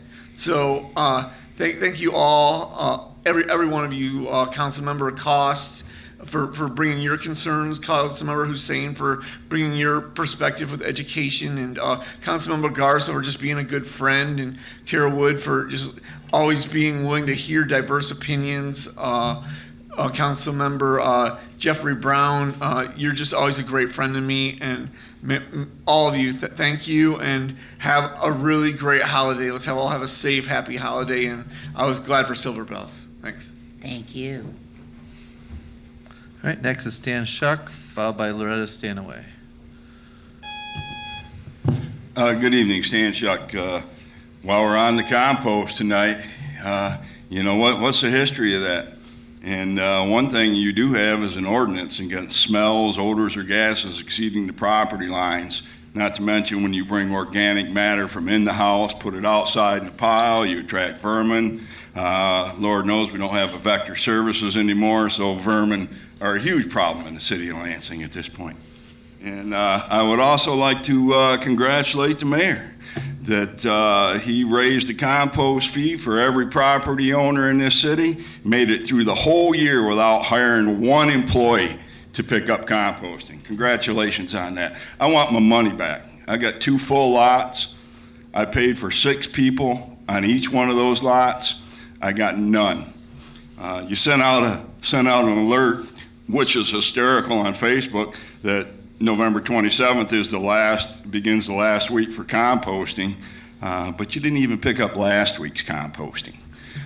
So that seems a little ironic. We're going to stretch it out a week because of that. Also, the chip sealing. Many of you got a video and some comments. I got a comment from the equipment operator that came through my area after the disaster of trying to push leaves over that chip sealing. And what they had to do is they had to sweep the entire area twice. So now the chip sealing is actually doubling the maintenance cost, the cost of the equipment, the cost of the people, all of that cost, the fuel, everything. And that cost is never going away. Every area that's got that chip sealing now, the maintenance cost of keeping it clean has doubled at a minimum, I also paid, I want to congratulate you on this too, Andy. You also collected from me and every property owner in this city to clean the catch basins as part of that compost fee. But those trucks, other than if it was an emergency call or something, haven't moved in years. I want my money back. Plain and simple. It's a fee. You can't say you're going to charge a fee for services, not provide the services, and continue to collect the money. And then Andy comes down here and says they expect a 2% raise every year for the foreseeable future. For what? What are, you know, I don't even know how, you know, like I've told you, you guys are here to protect us from this, not to be part of it. We pay for services. We need those services. This is why we need a city manager right here, is because we need to do things that make economic sense, take the politics out of it. You know, when we wanted to get rid of this building right here, what you said was, We have no room. Downtown's landlocked. There's no room for City Hall here. It blocks development. And then what are we doing? We're moving 2 blocks down, blocking development and future revenues in the city of Lansing. Put up another wing at SWAC. Get City Hall out of downtown and save room for development. Thank you. All right, Loretta Stanaway, followed by Jody Washington.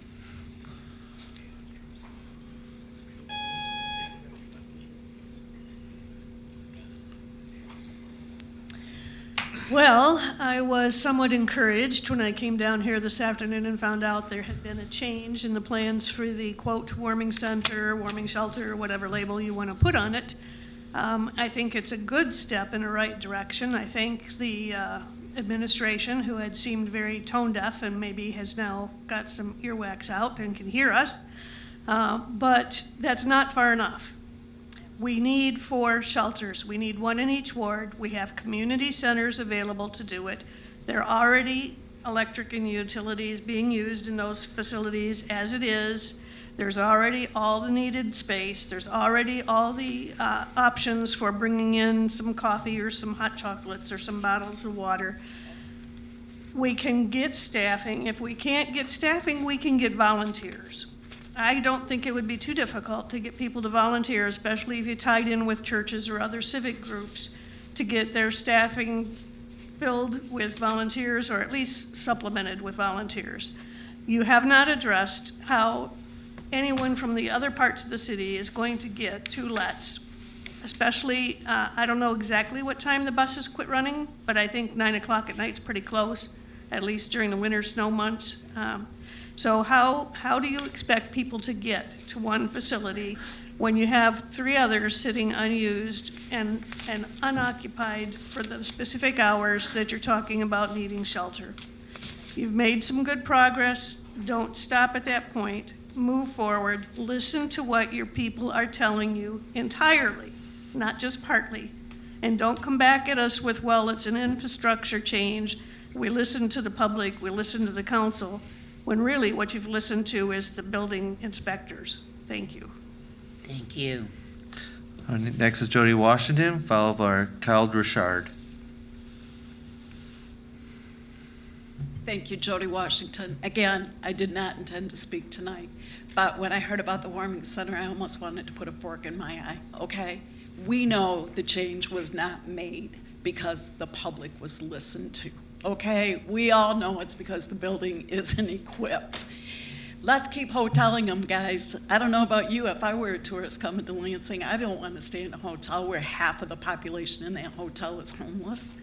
And then we wonder how the bed bugs and the cockroaches go from homeless person to in the beds of the hotels. This whole thing has been so ill-planned. And you all want to know how people sleep at the outreach, which is what the plan is for this place? They have 4x4 squares taped out, maybe 6x6. There's tape, and inside of each square is a hard plastic chair. And the individuals sit in those chairs all night long. They are not on the floor sleeping. And this is the plan for the new warming center. And you know there aren't going to be any blankets, but if there are, who's going to launder them? Where's the budget for the laundry? Where's the budget for the shower supplies and the towels and the wash rags? And where are they coming from?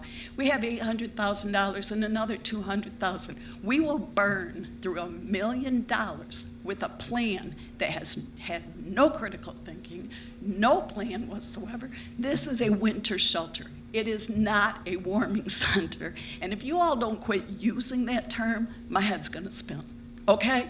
It's a shelter. Warming centers are when we have code blue and there's a safe place for people to go. You will burn through this. This money could have lasted for years for a real warming center plan. And yes, we can use volunteers. I have volunteered in these places for years, okay? That's how I actually know what happens out there. And Ryan, Kim Coleman doesn't have the authority to tell anybody to not listen to you. You do not work for department heads of the city any more than they work for you, okay? I call Susan Cancro, which is what Kim Coleman does. I talked to Susan Cankro about people in their housing. Case managers, can we stop that talk? There's no services, people. You can have 100 case managers. There are no mental health or substance use disorder services. So stop that talk. Stop wasting your money to hire people to send people to nowhere. I will not shut up about this issue until this city gets it right. And this city quits acting like they know what they don't know. I'm not going to be quiet. People are cold. This money could have lasted for years, and we are throwing it out the window. And where are you going to get the $1 million next year? Thank you. Next is Kyle Richard, followed by Peter Fowler.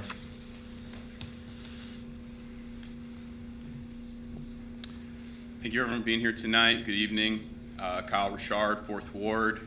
It's been about a year since I've been down here. I appreciate everybody who's keeping the public shelter fight alive. I'm here tonight speaking in favor of the City of Lansing adopting a ceasefire resolution regarding Israel-Palestine. I could come down here tonight and I could give you peace of my mind. I could come down here tonight and I could throw a book at you. But I told myself I was going to come down here and I was going to speak from the heart. And so for me, thinking about the last 51 days, at the beginning, I felt like a kid again. I was in the 3rd grade on 9/11, and this was not the first time that I'd watched adults play a game of make-believe, pretend as though history started yesterday. And it seems as though I'm not a kid anymore, and it seems as though there's less of us interested in playing make-believe this time around.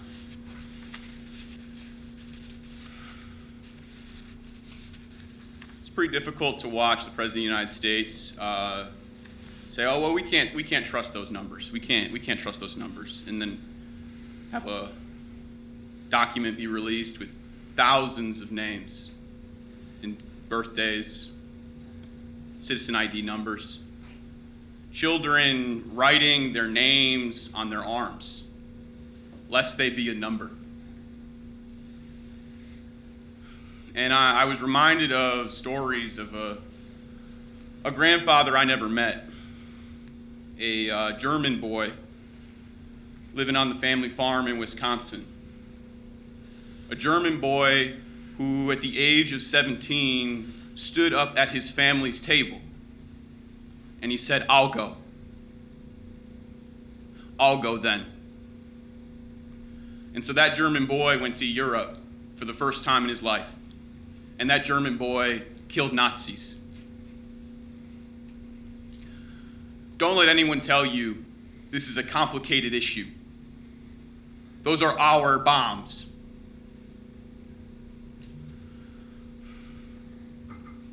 One of the worst things I think we do to each other as human beings outside of genocide is that we have a tendency to enact our traumas on other people.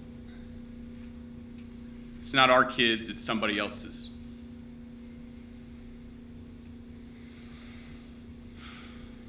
There's going to be other folks speaking tonight, and so I'm going to cede the rest of my time. But I would urge this council to seriously consider a call for a ceasefire, seriously consider a call to end military funding to Israel. Thank you. Thank you. Next is Peter Fowler, followed by Jessica Saba.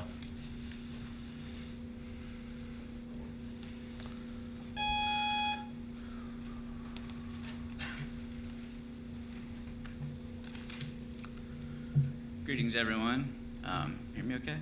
My name is Peter Fowler. I am here today on behalf of the Bat Association. We do conservation work and advise people on public health matters regarding bats in their homes here in Lansing. And I'm here to read a statement to the City Council from our board. So,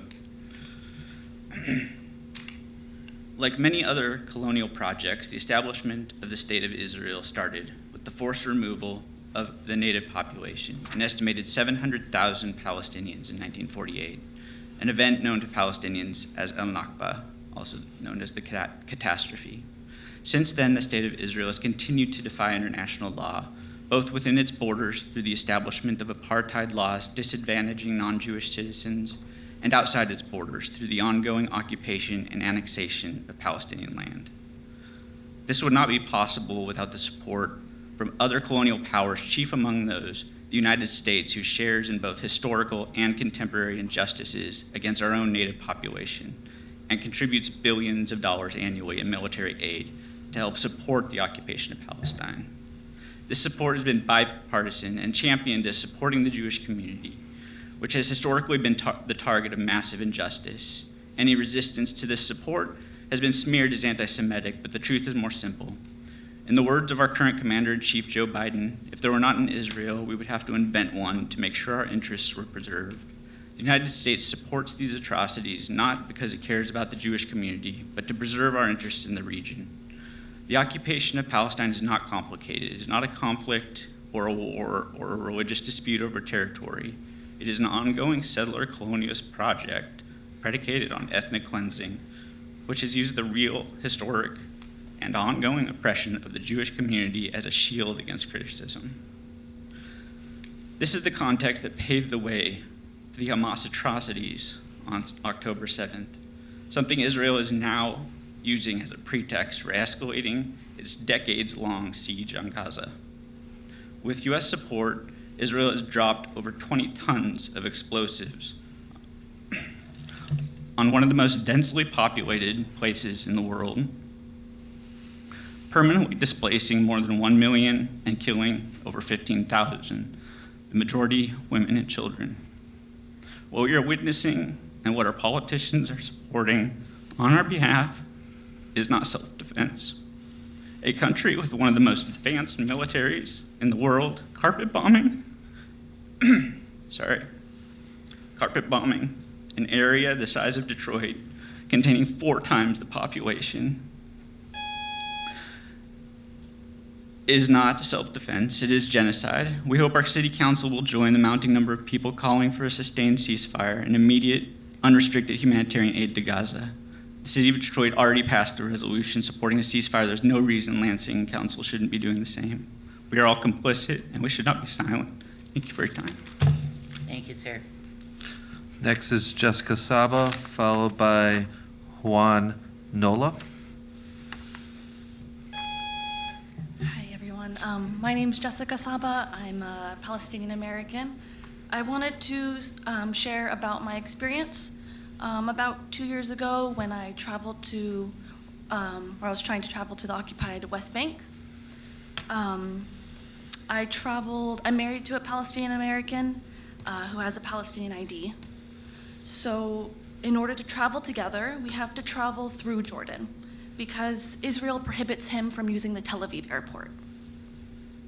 When going through Israeli border control, I was detained and interrogated for 8 hours. Although the US has a reciprocity agreement with Israel that allows us to receive an automatic 3-month tourist visa upon arrival, I was denied a visa and turned away. The sole reason the Israeli agents gave me was that I married a Palestinian man. Because of this, they denied me entry to my parents' home to visit family and friends. This is the government that our own government has been an ardent supporter of. And currently, Israel is committing a genocide against the Palestinian people of Gaza. This rampant dehumanization of the Palestinian people has led to horrific acts at home as well. There has been a rise in anti-Palestinian and anti-Muslim violence in the US. Over the weekend, 3 Palestinian undergrad students in Vermont were shot on their way to dinner.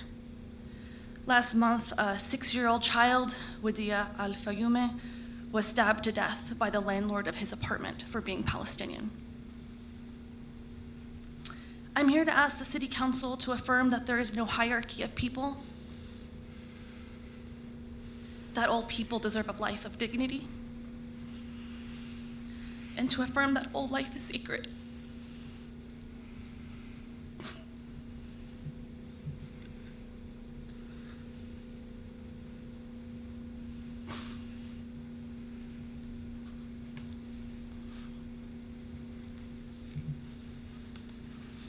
and I ask the City Council to pass a resolution supporting a call for a lasting ceasefire and an end to Israel, to U.S. military funding to Israel.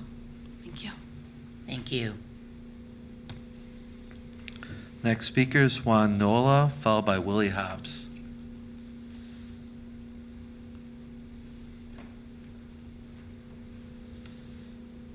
Hello guys, my name is Juan Noyola. This is my first time coming up here to speak with you guys. It is regarding entheogens and their, well, at least what we would like to get them decriminalized in the city, you know, sort of following suit to Detroit, Ann Arbor, Ferndale, Oak Park. Just listening to, you know, other folks' issues here tonight, you know, I can't help but think that there are ways that, you know, that me and my people can help others, you know, I mean, I look at, you know, the city council. I mean, I've been a Lansing native for 37 years. My stepdad was a police officer here for 25 years, and my dad was part of the Lansing Parks and Rec organization for over 20 years up until his passing. And I look at all of you guys, and I know that there are people in your friends and family that, you know, that we help, and that I can help, and that I will more than likely help in the future. And I just want it to be less stressful, you know, in my mind when I'm helping people. And so, you know, today I ask you again, I think we provided copies of Senator Irwin's bill, you know, 0499 regarding the decriminalization of the entheogens. So, you know, again, just here to support that and to ask that you guys really do look into it a little bit more, and even ask your personal, you know, friends and family, you know, today, say, hey, this guy was asking about, you know, psilocybin. What's going on? You know, you will find out that more of your friends and family are in support of it than you think, and they're possibly just scared because of even your position in, you know, our government. So, again, just ask you to, you know, really look into it. Thank you. Thank you. Next speaker is Willie Hobbs, followed by Nathaniel Ford.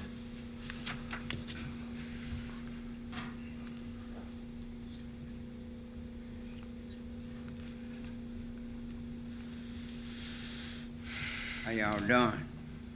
I want to ask a question. City Attorney, I seen you earlier. Is it against the law to have two addresses?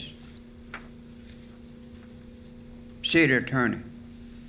Mr. Hobbs, this is your opportunity to speak. If you'd like to talk to the city attorney after the meeting, we can arrange for you. Please do. All right, thank you. In the other city council were talking to me, and the other gentleman over there were talking to me about addresses. They didn't give them people no right to come up in my yard, steal my stuff, undercover all of my equipment, and load it up on their vehicle real nice and neat so they can go and profit from it, and left all that junk still in my yard that I'm gonna have to clean up before the city sends somebody out there to get what they should have took in the first time. People talking about homeless folk. I'm headed to the homeless with that big bill that the city done tried to put on me. I've been having it hard trying to pay my taxes. And then the city overcharged me, talking about it wasn't my resident. My son was living there and his girlfriend. That's so big of baloney.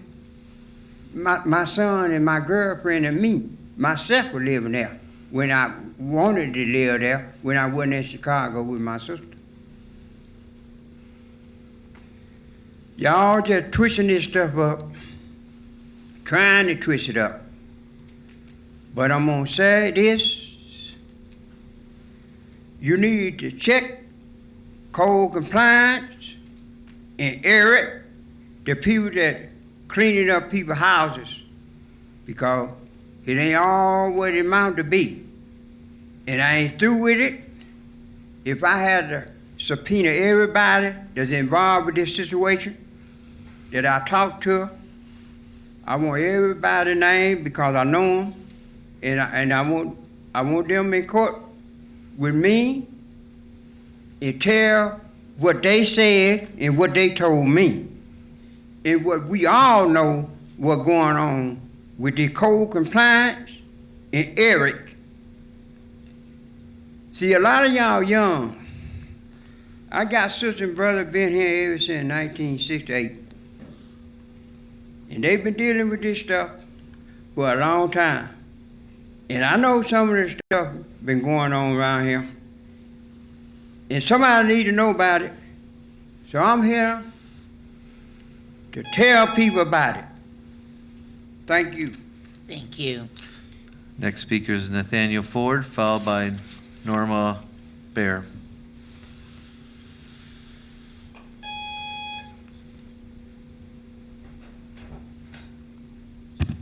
Good evening, City Council. My name is Nate Ford. I live in Lansing. On September 21st, 2020, Ann Arbor City Council unanimously adopted a resolution declaring the use, growth, possession, and distribution of entheogenic plants, i.e. natural psychedelics, to be the lowest law enforcement priority for the city of Ann Arbor. The Washtenaw County Prosecuting Attorney agrees with and supports the City Council resolution. Accordingly, it is the policy of the prosecutor's office not to prosecute entheogenic plant use, growth, and possession across Washtenaw County. As an initial matter, with entheogenic plants functionally decriminalized in Washtenaw County's largest city, it would be capricious to continue pursuing entheogenic-related charges originating in other parts of the county. More fundamentally, though, prosecuting entheogenic plant use or possession is not in the interest of justice. Naturally occurring entheogenic plants are not generally addictive, nor do they present a significant risk of a fatal overdose. Entheogenic plants, moreover, are not associated with violent behavior, just the opposite. The use of psilocybin mushrooms has been associated with reduced partner violence in men. And crucially, Ann Arbor is not the first municipality to experiment with the decriminalization of entheogenic plants. In Denver, Colorado, Oakland, California, and Santa Cruz, California, entheogenic plants have been effectively decriminalized without any reported negative consequences. We would like you, the City Council of Lansing, to please introduce an ordinance decriminalizing mushrooms and entheogenic plants here in the city of Lansing at the next city council meeting here in 2 weeks. I'd love to offer to meet with any of you outside of the meeting afterwards tonight or at a later time when it's convenient for you. If you have any questions or concerns, the Lansing Entheogens and Psychedelic Society here in Lansing would love to interact with you guys, with you people, and try and get a similar resolution or a decriminalization ordinance here adopted as soon as possible in the city of Lansing to help the community of Lansing and the state of Michigan. We need to set an example, follow the suit set by Ann Arbor, Detroit, Hazel Park, and one other city in the state of Michigan that I can't think of off the top of my head. But I really appreciate you guys giving me the time to talk to you tonight, and I hope you have a nice holiday season. Thank you. Keep smiling. Thank you. All right, next speaker is Norma Bear, followed by our last speaker, Lucas Alzabi.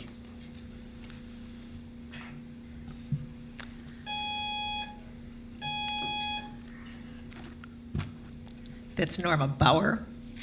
I'm a citizen activist.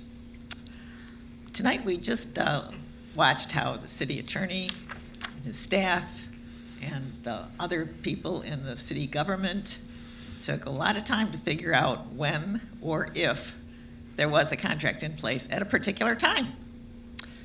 And that's not the first time. I've called 311 any number of times, and they don't know anything either. They don't know how to file a complaint against the police department. They don't know how to, what's really involved in getting one's name on the ballot for the May election. And I think that's just what happens when you put a politician in charge of administering a city, because it's big. City's a big corporation. So for the first time in 12 years, the citizens decided it's time to review the city charter. Wow. Just review it?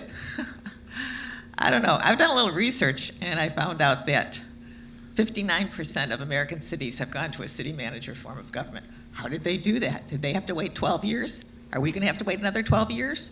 If somebody throws a bone into the mess and delays it and delays it and delays it until 3 years are up, then we just got to forget about it. Well, I hope they come to the Rejuvenating South Lansing meeting tomorrow night, because probably several of them are going to be there and ask you to sign their petitions. Well, before you do, find out what the limitations are. What do they know about the city charter? What do they know about Parks and Rec? And what do they know about all this other stuff? Do they know more than the 311 operators? I asked them, how would I, on behalf of another candidate, get my name on the city ballot? They couldn't. They sent me over to some career position. And it's not a career, it's a volunteer position. Maybe there's a per diem. I served on a city that owned its own utility. And I got involved in government, not politics. No parties involved. And I learned, because I got rotated from one Citizens Review Commission to another. Now, I haven't ever been named to a Cities Review Commission. I've been a part of statewide ones. But the city finds people who just want to have that one line on their curriculum vitae resume to say, yeah, I served on it. And we went through the whole big agenda in less than an hour. So good for me, good for us. No questions, no asking the city why they did this and why they did that. Well, I got news. You know, the citizens are unhappy, and that's why they voted for this review.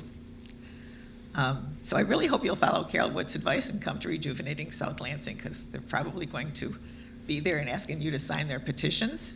And ask them how much do they know about the city charter. Thank you for your service. Thank you. Thank you. Our last speaker is Lucas Azagbi.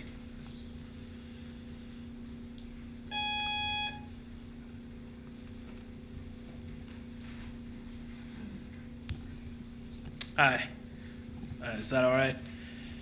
My name is Lucas, and I'm a Palestinian American, and have been living in Lansing for the last 7 years.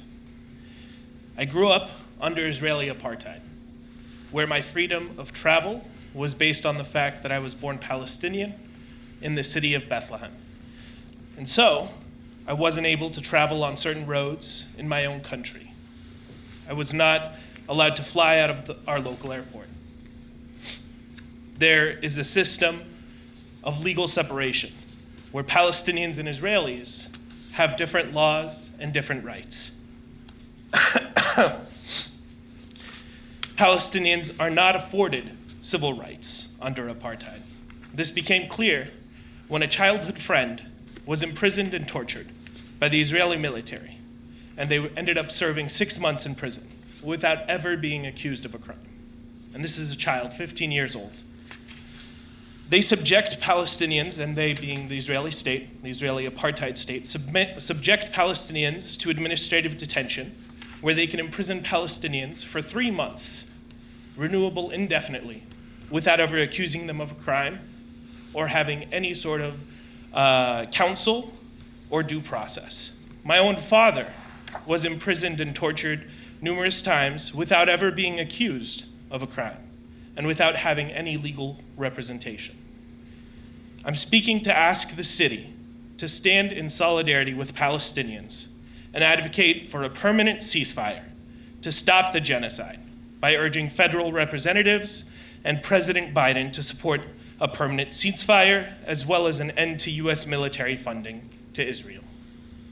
I also wanted to share that the urgency of the current reality. Oxfam, which is a nonprofit organization, international organization, has stated that Israel is using starvation as a weapon of war. The Gazan population, the Palestinian people in Gaza, 2.3 million people, are being subjected to a genocide. And so far, more than 6,000 children have been killed, and an additional 1,500 missing, presumed dead under the rubble. This is genocide, and we must take action. Michigan taxpayers have paid $89 million every year to Israel in military funding. In Lansing, $1.8 million of our tax money goes to Israel.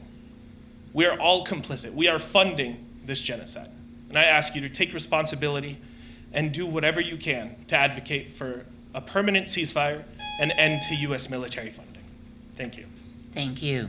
That was our last speaker. And with that, we are adjourned.